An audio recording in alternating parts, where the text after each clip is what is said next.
The 16th of December.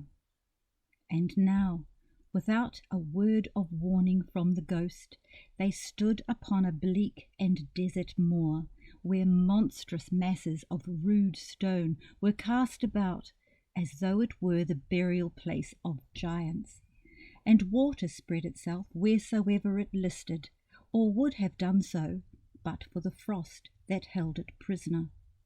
And nothing grew but moss and furze and coarse rank grass. Down in the west the setting sun had left a streak of fiery red, which glared upon the desolation for an instant like a sullen eye, and frowning lower, lower, lower yet, was lost in the thick gloom of darkest night. "What place is this?" asked Scrooge. "A place where miners live, who labour in the bowels of the earth," returned the spirit. "But they know me. See."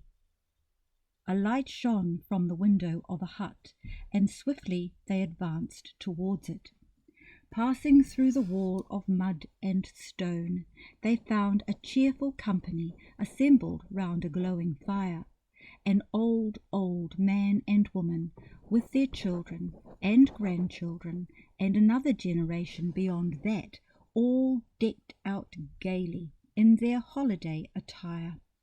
The old man, in a voice that seldom rose above the howling of the wind upon the barren waste, was singing them a Christmas song. It had been a very old song when he was a boy, and from time to time they all joined in the chorus.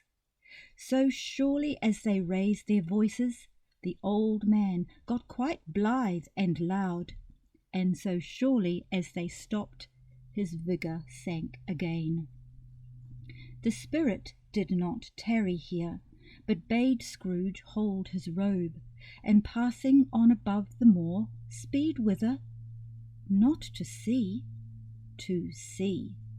To Scrooge's horror, looking back, he saw the last of the land, a frightful range of rocks behind them, and his ears were deafened by the thundering of water as it rolled and roared and raged among the dreadful caverns it had worn, and fiercely tried to undermine the earth. Built upon a dismal reef of sunken rocks, some league or so from shore, on which the waters chafed and dashed the wild year through, there stood a solitary lighthouse.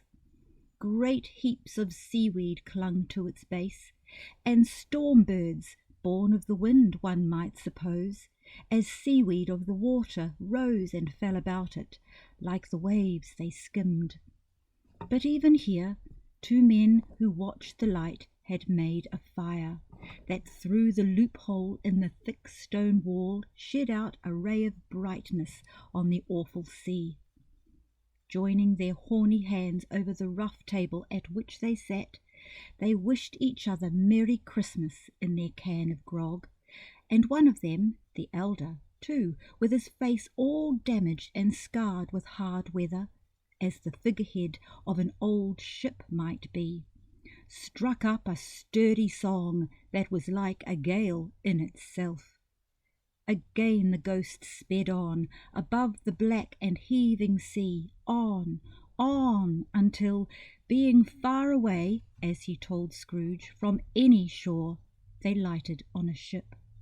They stood beside the helmsman at the wheel, the lookout in the bow, the officers who had the watch, dark ghostly figures in their several stations, but every man among them hummed a Christmas tune, or had a Christmas thought, or spoke below his breath to his companion of some bygone Christmas day, with homeward hopes belonging to it.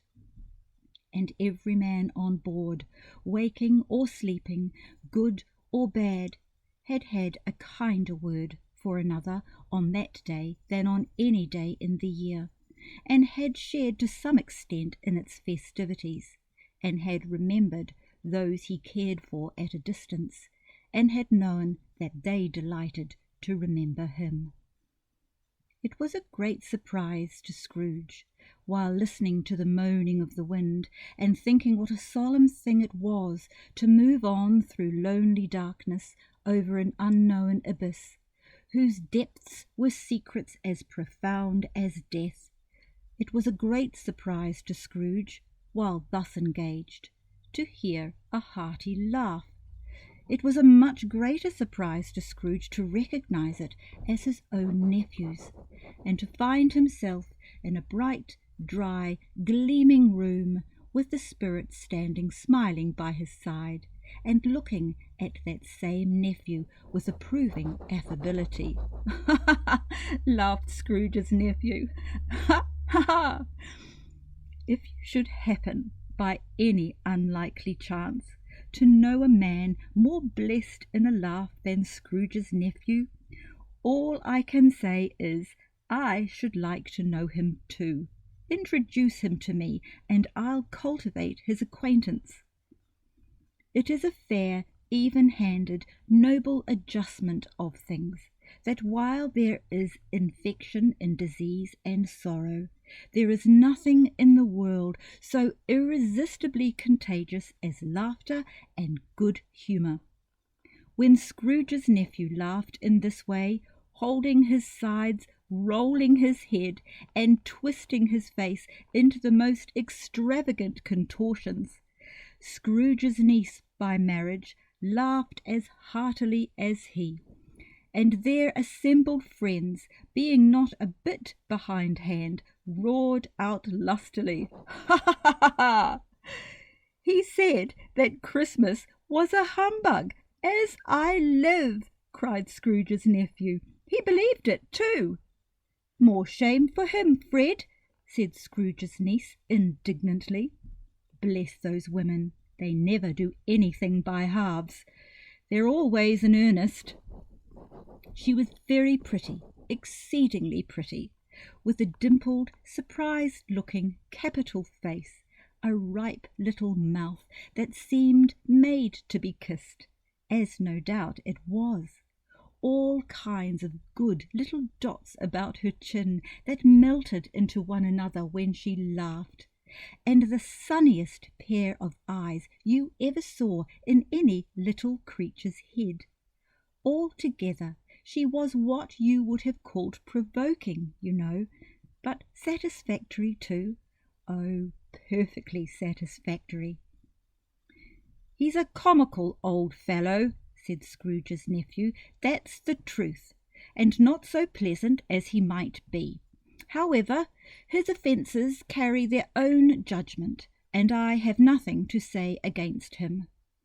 "I'm sure he is very rich, Fred," hinted Scrooge's niece. "At least you always tell me so." "What of that, my dear?" said Scrooge's nephew. "His wealth is of no use to him. He don't do any good with it. He don't make himself comfortable with it. He hasn't the satisfaction of thinking that he is ever going to benefit us with it."